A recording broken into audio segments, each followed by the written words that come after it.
반갑습니다. 이렇게 한국에 올 때마다 환영해 주시고 또 특별히 강단에 초청해 주셔서 감사합니다. 늘 큰 기도와 도움을 아끼지 않아 주시는 우리 개포동교회 모든 성도님들과 담임 목사님께 진심으로 감사드립니다. 또 오늘 우리의 말씀 또 만남을 허락하시고 우리에게 약속의 말씀을 허락하신 하나님께 영광과 감사드립니다. 제가 짧게 기도하고 함께 말씀 듣겠습니다. 하나님, 우리를 말씀 앞으로 불러주심에 감사합니다. 어떠한 상황 가운데서도 주님의 말씀을 바랄 수 있도록 우리를 붙잡아 주시고 그 말씀에 열매 맺는 우리 가정과 공동체 될 수 있도록 도와주시옵소서. 이 시간 말씀 듣는 가운데 오직 하나님의 뜻만 드러나시며 말씀이신 주님이 우리 삶의 등불이요 주인 되시는 은혜를 허락하여 주시옵소서. 감사드리며 예수님의 이름으로 기도드렸습니다. 아멘.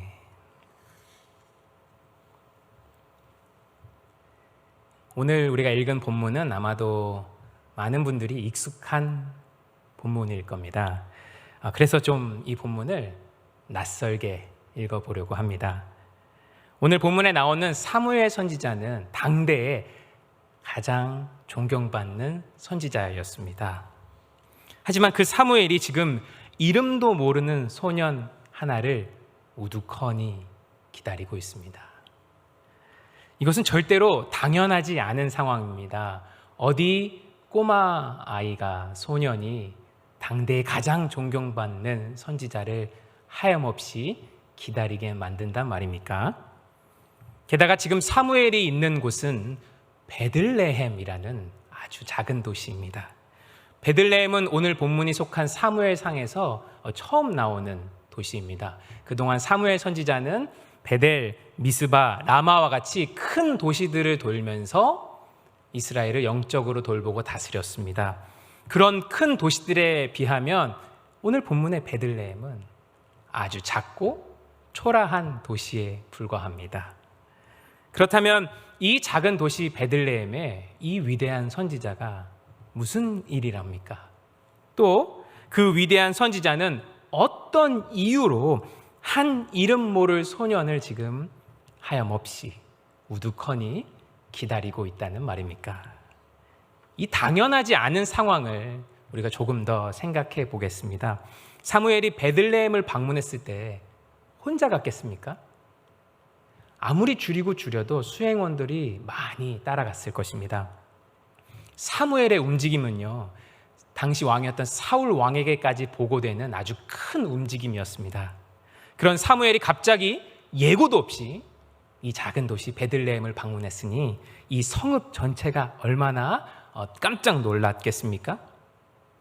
아니나 다를까, 사무엘이 베들레헴에 도착하니까 그 도시의 모든 장로들이 나와서 벌벌 떨면서 위대한 선지자 사무엘을 영접합니다.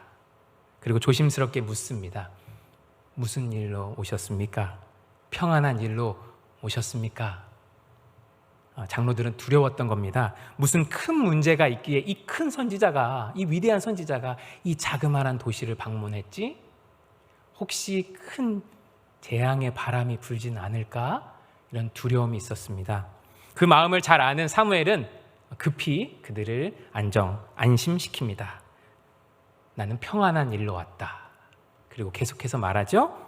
나는 여호와께 제사 드리러 왔는데 우리 함께 제사 드리자. 그리고 이 제사에 이새와 그의 아들들을 초대하고 싶다. 이렇게 말합니다. 장로들은 이게 갑자기 무슨 일인가 싶지만 뭐 이유가 중요합니까? 그들은 부랴부랴 제사를 준비하기 시작했습니다. 이새와 아들들도 이 소식을 듣고 당황스럽기는 마찬가지였습니다. 그들은 다른 곳도 아닌 제사에 초청된 것이기에 몸을 깨끗하게 씻고 정결한 의복으로 갈아입고 사무엘 있는 곳으로 와야 했습니다. 모든 것이 급박하게 또 빨리빨리 이 상황이 진행되었을 것입니다. 아마 이새의 집은 이날 난리도 아니었을 것입니다. 저는 한 집에서 아들 둘, 딸 하나 이렇게 키우며 살고 있는데요.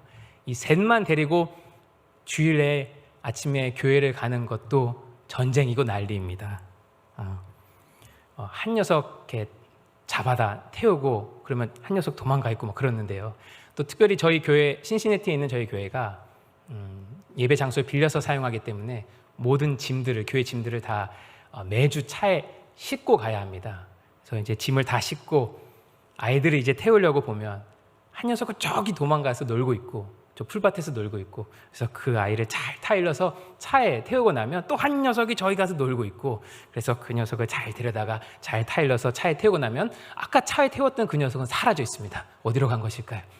그리고 저쪽 문 앞에서는 저희 막내딸이 나는 이 옷을 입고 교회에 가기 싫다며 막 울고 있는 그런 상황이 펼쳐지고는 합니다. 매 주일마다. 근데 지금 2세의 집을 상상해 보십시오. 지금 아들 7명이 부랴부랴 이 제사를 준비하고 있는 상황입니다. 게다가 이 아들들은 다 큰 어른들, 큰 7 아들이 지금 전부 다 이러고 있을 거 아닙니까? 엄마, 그 옷 어딨어? 엄마, 내 벨트 어딨어? 형 빨리 나와. 나 지금 빨리 씻어야 돼. 나도 좀 씻자. 아빠, 우리 뭐 타고 가? 아빠, 마구간에서 말 꺼내놓을까? 이런 말들이 아주 오고 가고 있었을 것입니다. 분주했겠죠. 게다가 지금 다른 사람도 아니라 사무엘이 왔습니다. 그 사무엘이 같이 예배 드리자면서 지금 밖에서 기다리고 있단 말입니다. 여러분, 이 상황이 상상이나 가십니까? 아마도 이날은 우리 성경에 나와 있지 않지만 이새의 부인이 가장 고생하지 않았을까 이런 생각이 듭니다. 이새를 포함해서 8 남자가 전부 다 지금 이러고 있었을 거 아니에요. 여보, 엄마 막 다 찾고 있지 않았겠습니까? 설교를 듣고 계신 우리 어머니들은 상상만 해도 정말 긴장되는 장면이 아니겠습니까? 어쨌든 이새와 7 아들은 부랴부랴 준비해서 사무엘이 있는 곳으로 갔습니다. 그런데 사무엘은 무슨 이유에서였는지 알지 못하지만 아버지 이새에게 아들을 한 명씩 데리고 자기 앞으로 오라고 말합니다. 영문을 모르는 이새는 맨 첫째 아들 엘리압부터 사무엘 앞에 데리고 갔습니다. 엘리압은 키도 크고 아주 잘생긴 청년이었어요. 그런데 엘리압을 본 사무엘이 그 행동이 좀 이상합니다. 이 나이 많은 선지자가 처음에는 엘리압을 보고 막 기뻐하는 것 같더니 그 다음에 조금 생각에 잠기더니 그 다음에는 이새에게 말해서 다른 아들을 불러오라고 합니다. 그래서 이새는 자신의 다른 아들들도 한 명씩 사무엘 앞으로 데리고 옵니다. 둘째 아비나답, 셋째 삼마, 넷째, 다섯째, 여섯째, 7째 다 데리고 왔습니다. 그런데 이 모든 아들이 지나갈 동안 사무엘은 그냥 여호와께서 택하지 않으셨다라는 말만 반복합니다. 그리고 나서 사무엘이 이새에게 묻습니다. 너의 아들이 이것이 다냐? 이새가 말합니다. 아직 막내가 남았는데 그는 밖에서 양을 지키고 있습니다. 우린 여기서 몇 가지 사실을 알 수 있습니다. 먼저 이새와 그의 7 아들은 그 어느 누구도 그들의 막내, 그들의 8번째 아들, 형제를 이 자리에 데리고 오려고 하지 않았습니다. 그 난리법석을 하면서 제사를 준비하는 동안 아버지나 형제 중 그 누구 하나도 우리 막내 동생 다윗을 데려가야 하지 않을까요? 라는 말을 하지 않았습니다. 누군가 남아서 양을 지켜야 한다면 그것은 막내여야 했습니다. 오늘날에는 막내가 가장 귀한 사랑을 받고 또 집에서 아낌을 받지만 당시에는 그렇지 않았고요. 또 이 집에서도 마찬가지였습니다. 이 막내 아들은, 8번째 아들은 가족에게서조차 잊혀져 있던 인물이었습니다. 게다가 8이라는 숫자는 당시 히브리 문화적으로도 굉장히 중요하지 않은 숫자를 의미했습니다. 당시 이스라엘 사람들에게 7은 완전수였는데요. 8은 이 완전한 숫자로부터 하나 남는 숫자였습니다. 물론 역대상 2장을 보면 다윗이 이새의 7째 아들로 나옵니다. 그것은 아마도 이새의 다른 아들들, 다윗의 형들 중에 한 명이 이 일 후에 일찍 세상을 떠났기 때문이 아닌가 학자들은 그렇게 생각합니다. 또 역대기 자체가 유대 왕조의 정통성을 강조하는 그런 성경이기 때문에 이 다윗을 8번째로 남겨주고 싶지 않았던 건 아닐까 이런 추측도 해봅니다. 그만큼 8이라는 숫자는 굉장히 중요하지 않은 숫자였어요. 하지만 사무엘상은 오늘 본문을 보면 그는 분명 8번째 아들이었다라고 나옵니다. 이 8번째 아들은 이새의 아들들 중에서 가장 어렸고 또 그 어떤 감동도 주지 못하는 아들이었습니다. 가족들에게서조차 관심이 없었는데 그 도시에 그 누가 이 소년에게 관심이나 가졌겠습니까? 종합하면 이렇습니다. 당시 어떤 스포트라이트도 받지 못했던 베들레헴이라는 아주 작은 도시, 그리고 그 도시에 살고 있는 아주 평범한 남자 이새, 그 이새의 8번째 아들, 이 소년에게 과연 누가 관심이나 가졌겠습니까? 그런데 아주 재밌는 장면이 펼쳐집니다. 지금까지 그 어느 누구에게서도 관심을 받지 못했던 이 소년을 이 나라에서 가장 위대하고 존경받는 선지자가 하염없이 우두커니 기다리고 있습니다. 사무엘상 16장 11절 후반부를 같이 한번 보실까요? 제가 읽어보겠습니다. 사무엘이 이새에게 이르되 사람을 보내어 그를 데려오라. 그가 여기 오기까지는 우리가 식사 자리에 앉지 아니하겠노라. 여기 본문에 우리가라는 말이 나옵니다. 우리가에는 누가 들어있을까요? 먼저 사무엘이 있었겠죠. 그 다음 사무엘을 따라온 수행원들이 있었을 것입니다. 그리고 이 성읍에 장로들이 다 모여 있었겠죠. 이새가 있었겠고 이새의 7 아들들이 있었을 것입니다. 이 모든 사람들이 지금 아직 이름도 알려져 있지 않은 이 한 소년을 기다리고 있습니다. 게다가 중요한 것은 밥도 안 먹으면서 말입니다. 있을 수 없는 일이 일어난 겁니다. 사무엘을 제외한 모든 사람들이 다 같은 생각을 하고 있었을 겁니다. 장로들은 이렇게 생각하고 있었겠죠? 그 소년이 누군데 우리가 이러고 있어야 되지? 밥도 안 먹고 배고파 죽겠는데 왜 이러고 있어야 되지? 또 이새의 아들들, 7 아들들은 이렇게 생각하고 있었을 것입니다.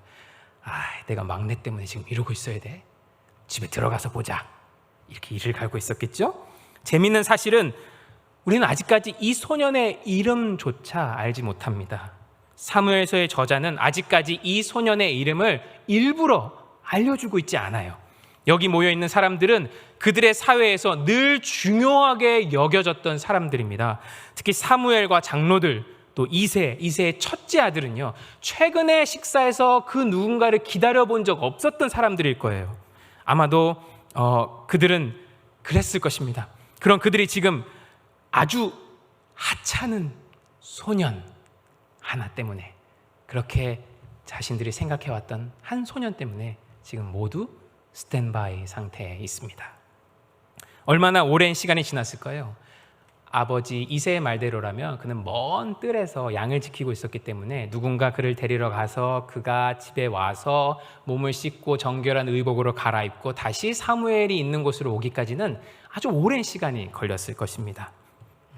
그는 먼 뜰에서부터 돌아왔을 테니까요. 그 오랜 시간 동안 이들 앞에 차려진 진귀한 음식은 지금도 식어가고 있습니다. 자, 그렇다면 이제는 사무엘의 입장에서 한번 오늘 본문을 살펴볼게요. 하염없이 이 소년을 기다리고 있는 사무엘의 입장에서 오늘 본문을 한번 살펴보겠습니다. 사실 사무엘은 왕이 될 사람에게 기름을 부으라라는 하나님의 말씀을 듣고 지금 베들레헴이라는 도시에 와 있습니다. 하나님께서 왜 하필 이 작은 도시 베들레헴에 오라고 하셨는지는 사무엘은 아직까지 몰라요. 그저 하나님께서 베들레헴에 사는 이새의 아들들 중에 왕이 될 자를 보았다 하셨기에 그 말씀에 순종해서 지금 와 있는 겁니다.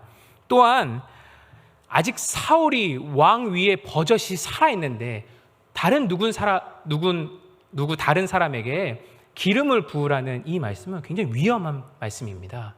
사울 왕이 들으면 사무엘을 죽일 수도 있는 그런 일이었죠.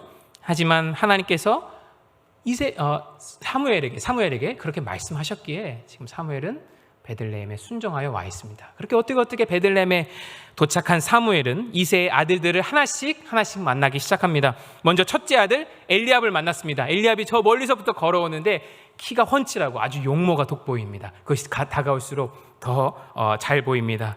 그래서 사무엘은 이렇게 생각했습니다. 역시 여호와의 기름 부음 받을 자가 여기 있었구나. 그때 하나님께서 사무엘에게 말씀하십니다. 그의 용모와 키를 보지 말아라. 그의 능력을 보지 말아라. 내가 이미 그를 버렸노라. 내가 보는 것은 사람과 같지 아니하니 사람은 외모를 보거니와 나 여호와는 중심, 마음을 보느니라. 이렇게 하나님 말씀하십니다. 사실 생김새와 키 하면 사울 왕입니다. 사울은 이스라엘의 첫 번째 왕이었고 또한 지금 사무엘상 16장에 여전히 왕의 자리에 있는 사람입니다. 과거 사무엘상 9장 2절을 보면 사울에 대해서 표현할 때 성경은 이렇게 기록합니다. 이스라엘 자손 중에 그보다 더 준수한 자가 없고 키는 모든 백성보다 어깨 위만큼 더 컸더라. 그리고 그런 사울의 모습을 보고 모든 백성이 다 사모하고 반했습니다.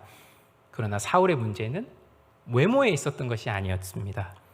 오해하지 마셔야 하는 게 하나님께서 사울이나 엘리압을 선택하지 않으신 이유는 그들이 잘생겨서가 아닙니다. 그들이 능력이 뛰어나서가 아닙니다. 혹시 또 이 말씀을 들으시는 분들 중에 나도 키 크고 나도 잘생기고 나도 예쁜데 하나님께서 나를 그냥 지나가시면 어쩌지 이렇게 고민하시는 분들이 있으실까 봐 굳이 그렇게 고민하실까 봐 말씀을 드립니다.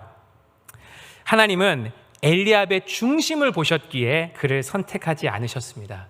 그의 잘생긴 외모 때문에 선택하지 않으신 게 아니었어요. 그저 또 다른 사울을 세울 필요가 없었던 것입니다. 자, 그렇다면 아직까지 나타나고 있지 않은 이 8번째 아들은 대체 어떤 사람이었기에 그의 중심이 어떤 사람이었기에 하나님께서 그를 왕으로 부르셨을까? 우리는 기대하게 됩니다. 그곳에 모인 사람들이 얼마나 더 기다렸는지 모릅니다. 아마도 오랜 시간을 더 기다렸을 것입니다. 그리고 드디어 기다리고 기다리던 그 8번째 아들 소년이 도착했습니다.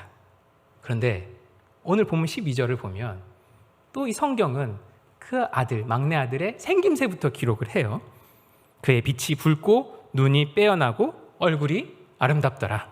하나님 참 재밌습니다. 아니 사무엘이 엘리압의 용모를 보고 반했을 때는 사람의 외모로 능력으로 그를 판단하지 말라라고 뭐라고 하셔놓고는 막내 아들이 이렇게 오자 그의 아름다운 외모부터 또 말씀하십니다. 여러분들도 이 부분을 읽으시면서 배신감 느끼시진 않으셨습니까? 뭐지 이거? 앞뒤가 안 맞는데? 하시진 않으셨습니까? 역시 하나님의 일을 하는 데는 외모도 중요한 것인가?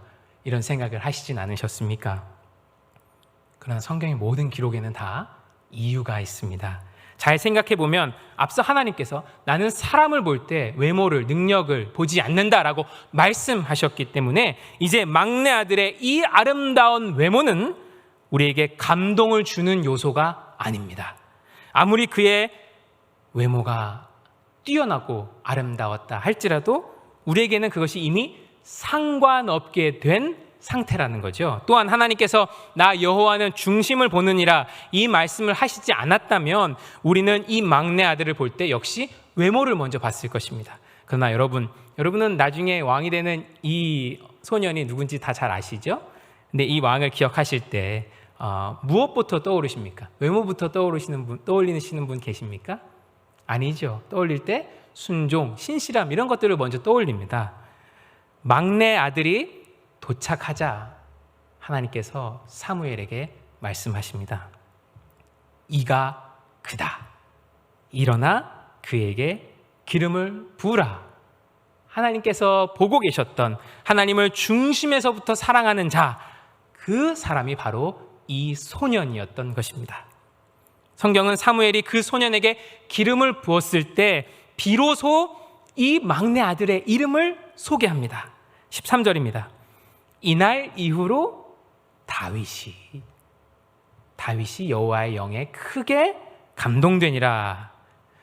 아무런 스포트라이트를 받지 못했던 도시 베들레헴, 또 가족에서조차 관심 받지 못했던 한 소년이 드디어 다윗이라는 이름으로 성경의 사무엘상에 처음으로 기록되는 순간입니다.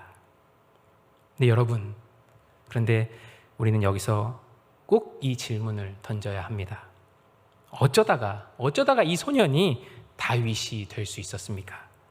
어쩌다가 이 지극히 평범하고 작은 소년이 다윗이 될 수 있었습니까? 그 누구의 관심도 받지 못하던 이 소년이 어쩌다가 예수 그리스도를 준비하는, 예수 그리스도의 오심을 준비하는 다윗 왕이 될 수 있었습니까? 그것은 하나님께서 다윗의 중심을 보셨기 때문입니다. 보다라는 동사는 오늘 본문을 이끌어가는 아주 중요한 동사입니다. 오늘 본문 16장 1절에서 하나님은 이렇게 말씀하시죠. 너는 뿔에 기름을 채워 가지고 가라. 내가 너를 베들레헴 사람 이새에게로 보내리니 이는 내가 그의 아들 중에서 한 왕을 보았느니라. 그래서 사무엘이 이새의 아들들을 볼 때 하나님이 이렇게 말씀하십니다. 7절입니다. 사람은 외모를 보거니와 나 여호와는 중심을 보느니라. 보다. 여러분은 지금도 하나님께서 우리를 보고 계심을 믿으십니까? 하나님께서 우리를 보고 계신다는 이 이야기를 들었을 때 여러분의 마음은 어떻습니까? 두려우십니까? 아니면 위로를 얻으십니까? 자, 그런데 우리가 기억해야 할 것은 하나님께서 다윗을 왜 보셨느냐 하는 것입니다. 왜? 어떤 이유로 우리 하나님께서 그 작은 베들레헴이라는 도시에 그 어느 누구의 관심도 받지 못하던 이 소년을 왜 보고 계셨느냐 하는 것입니다. 그것은 다윗의 중심이 하나님을 향하고 있었기 때문입니다. 다윗이 어디에 있었음과 상관없이 하나님을 지극히 사랑하고 있었기 때문입니다. 하나님이 내 삶의 전부라 고백하며 마음과 뜻과 몸을 다해 하나님을 사랑하고 있었기 때문입니다. 그는 비록 아주 작은 도시 베들레헴에서 그 어느 누구에게서도 관심 받지 못하는 삶을 살고 있었지만 그는 그때에도 하나님을 사랑하고 있었습니다. 다윗은 비록 그때까지 사람에게서는 아무런 관심을 받지 못하는 그런 존재였지만 하나님은 그런 다윗을 보고 계셨습니다. 그리고 기억하고 계셨죠. 우리는 어떻습니까? 하나님은 우리의 중심을 보신다고 말씀하셨습니다. 그렇다면 하나님이 우리의 중심을 보실 때 우리에게서 과연 보실 것이 있으실까요? 우리가 어떤 상황에서든 주어진 부르심 속에서 하나님을 더 사랑하고자 몸부림치고 있다면 이 말씀은 분명히 위로의 말씀이며 약속의 말씀입니다. 우리는 성경에 기록된 이 이야기를 보며 하나님께서 지금도 우리를 보고 계심을 확신합니다. 하나님께서 그 작은 도시 베들레헴, 그 어느 누구의 관심도 받지 못하던 다윗을 보고 계셨던 것처럼 하나님은 지금도 우리를 보고 계신다, 우리와 함께 하신다, 이 말씀은 분명히 증거하고 있습니다. 하지만 이 말씀을 이렇게 오해하시면 안 됩니다. 하나님께서 나를 보고 계시니까 내 인생에도 언젠간 햇빛 비칠 날이 있을 거다. 난 아직까지 아무 이름 없는 8번째 아들처럼 살아가고 있지만 언젠가 다윗이 될 날이 있을 거다. 이렇게 받아들이시면 안 됩니다. 저도 이 말씀을 이렇게 읽지 않으려고 부단히 노력했고 또 지금도 그렇게 노력하고 있습니다. 나는 시골이라 불리는 신시내티에 있지만 언젠가 사무엘이 찾아와 다윗과 같이 나의 이름을 높여줄 거다. 이렇게 생각하지 않으려고 정말 부단히 노력하고 있습니다. 그렇죠. 이 말씀은 그런 의미가 아닙니다. 개천에서 용나는 신드롬 그 이야기를 하려는 것이 아니에요. 오히려 이걸 걱정해야죠. 나에게서 하나님이 보실 만한 것들이 있을까? 나에게서 하나님이 보실 만한 것들이 있을까? 이걸 걱정해야죠. 내가 있는 곳이 작네, 내 영향력이 작네, 아직 내 능력이 인정을 못 받았네, 내 여호와 하나님은 지금 뭘 하고 계십니까? 쟤는 저렇게 잘 나가는데, 이러고 있으면 우리에게서 하나님이 무엇을 보실 수 있을까요? 하나님을 사랑함으로 수고하는 자는 그가 어디에서 수고하고 있던 하나님이 그를 보고 계신다는 사실 하나만으로도 위로를 얻는 사람입니다. 저는 오늘 말씀이 이것을 분명하게 증거하고 있다고 믿습니다. 이 수고에 어떤 보상이 없더라도 우리는 그저 하나님께서 우리를 보고 계신다는 것 자체에 유일한 위로요 소망을 얻는 사람들입니다. 어렵죠. 어려워요. 그러나 그 가운데 하나님께서 주시는 기쁨이 분명히 있습니다. 이 땅에서는 어떠한 보상이 없더라도 하나님께서 우리를 흐뭇하게 보고 계시니 그러한 기쁨 자체가 우리의 기쁨인 사람들입니다. 그것이 그리스도인입니다. 맡겨주신 자리에서 주변을 돌보며 하나님의 마음을 시원하게 하고 있다면 그것으로 충분한 사람들입니다. 우리는 모두 그런 그리스도인, 또 그리스도인의 공동체로 살아가고 있습니까? 우리 주 예수 그리스도께서는 이 삶을 이 땅에 오셔서 우리에게 보여주셨습니다. 2000년 전 예루살렘에서 그렇게 죽으신 분을 누가 기억이라도 할 수 있겠습니까? 그냥 그렇게 죽고 나면 어떤 역사가도 관심 갖지 않을 사람입니다. 게다가 십자가 위에서 죽었으니 수치스러운 사람으로 기억될 뿐입니다. 우리 예수님은 머리에 쓰셨던 것이 왕관이었던 적은 한 번도 없으시고 오직 쓰셨던 것은 가시 면류관 하나밖에 없습니다. 그런데 그렇게 평범하고 비참하기까지 하셨던 예수께서 어떻게 우리를 구원할 그리스도가 되셨습니까? 우리는 어째서 그 아무 영광 없었던 분을 다 기억하며 경배하고 있고 그로 인해 구원의 기쁨을 누리게 되었습니까? 그것은 예수께서 하나님의 부르심에 순종하셨기 때문입니다. 조롱과 핍박과 거짓과 심지어 무관심 속에서도 그 자리에서 하나님을 사랑하며 그의 말씀에 순종하셨기 때문입니다. 모든 것을 하실 수 있는 하나님이신 예수 그리스도께서 우리의 죄를 지고 죽으시는 그 한 가지 일, 그 하나님을 기쁘시게 하는 그 한 가지 일에 목숨 거셨기 때문에 우리는 그분을 통해 구원을 받게 되었습니다. 마찬가지입니다.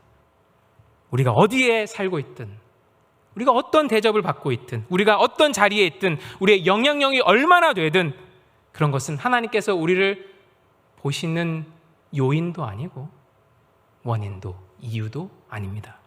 늘 기억하십시오. 하나님은 우리의 중심을 보십니다. 중심.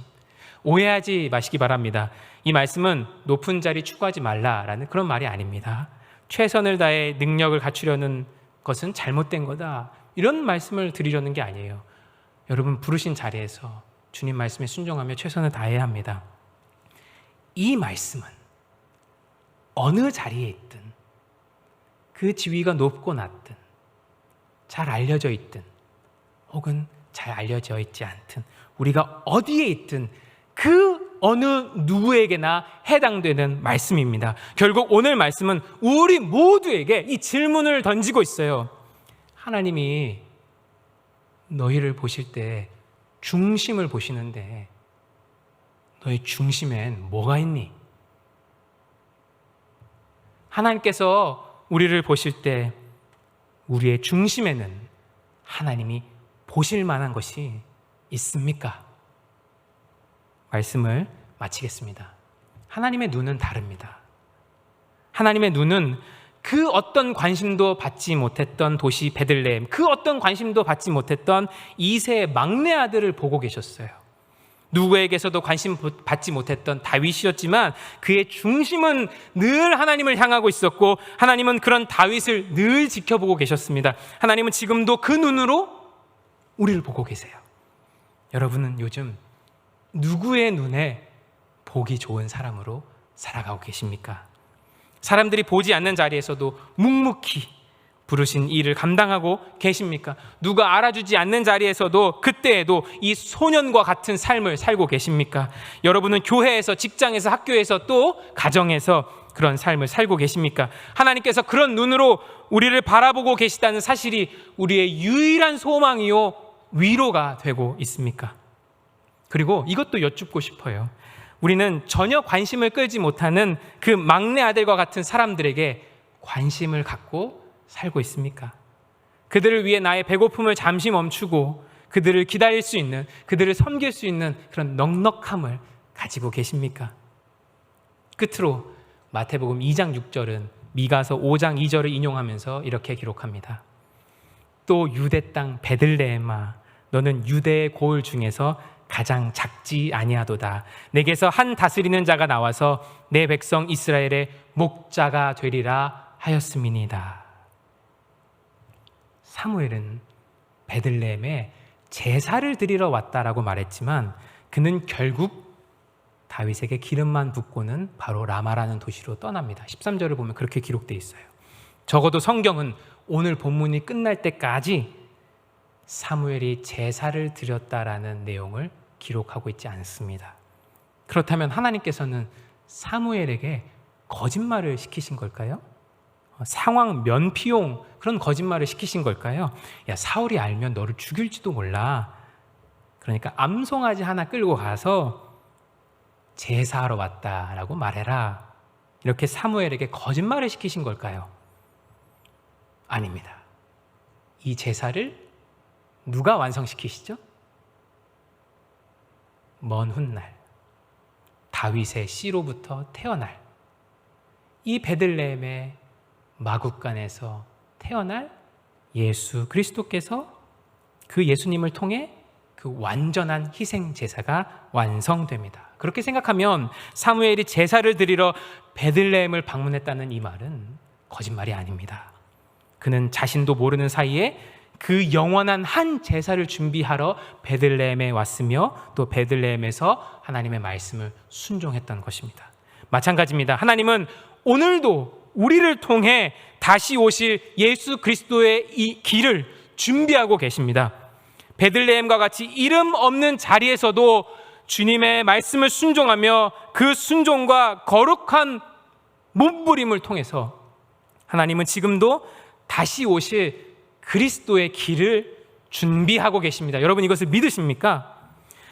사무엘이 그날 다 알지 못했던 것처럼 우리도 우리의 수고를, 주를 향한 우리의 수고를 하나님께서 어떻게 사용하실까 다 알지 못해요. 그러나 확실한 것은 고린도전서 15장 58절에 기록된 말씀처럼 주를 위한 수고는 주 안에서 결코 헛되지 않다.